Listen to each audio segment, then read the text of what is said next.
Night 2 ദിവസത്തെ night ഡ്യൂട്ടിയൊക്കെ കഴിഞ്ഞ് 3 ദിവസത്തെ ഓഫ് കിട്ടിയേ. അപ്പം ഇങ്ങനെ വന്നിരിക്കുക. അപ്പോൾ എൻ്റെ ഒരു കൂട്ടുകാരിയെ നിങ്ങൾക്ക് ഞാൻ ഇൻട്രൊഡ്യൂസ് ചെയ്യാം. Always with me. കുഞ്ഞ് കുഞ്ഞ് അങ്ങോട്ട് നോക്കിച്ചേ കുഞ്ഞ്. അതാരാണ് കുഞ്ഞ്? അതാരാണ് നോക്കിയേ?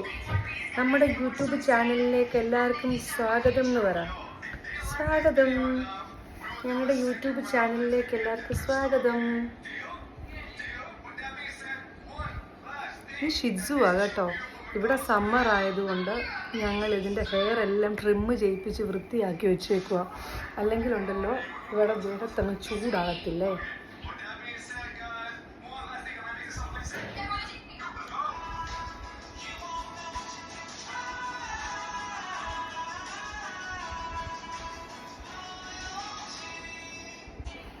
ഇത് കണ്ടോ ഗൈസ്, ഫുള്ള് നര. ആക്ച്വലി പണ്ടൊക്കെ ഉണ്ടല്ലോ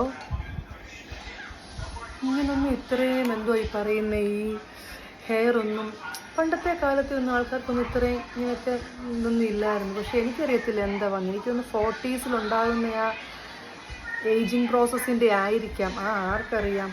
കാരണം എന്നാന്ന് ചോദിച്ചാൽ മെലാനോസൈറ്റ് സ്റ്റെം സെൽസ് ലെസ് മെലാനിനെ പ്രൊഡ്യൂസ് ചെയ്യുന്നത് കൊണ്ടായിരിക്കാം. സോ ആ മെലാനിൻ നല്ലവണ്ണം ഉണ്ടെങ്കിൽ മാത്രമേ നമുക്ക് നമ്മുടെ ഹെയറിന് നല്ല കളർ കിട്ടത്തുള്ളൂ. അത് ചിലപ്പോൾ ഒരു കാരണമായിരിക്കാം. അല്ല എന്നുണ്ടെങ്കിൽ അതർ ഫാക്ടേഴ്സ് എന്ന് പറയുമ്പം സ്ട്രെസ് ആയിരിക്കാം, വൈറ്റമിൻ ഡെഫിഷ്യൻസീസ് ആയിരിക്കാം, അല്ലെ എന്തെങ്കിലും പ്രീ മെച്വർ കണ്ടീഷൻസ് ആയിരിക്കാം, അല്ലെ എന്തെങ്കിലും മെഡിക്കൽ ഡിസോർഡേഴ്സ് ആയിരിക്കാം. ഇതുകൊണ്ടൊക്കെ ആയിരിക്കാം. പക്ഷെ ഇപ്പോൾ എൻ്റെ കാര്യത്തിൽ ഇത് എന്താണെന്ന് എനിക്കറിയത്തില്ല. ഫാസ്റ്റായിട്ട് പെട്ടെന്ന് ഇങ്ങനെ ഗ്രേ ഹെയർ ആവുക. Anyway we should respect our ageing. No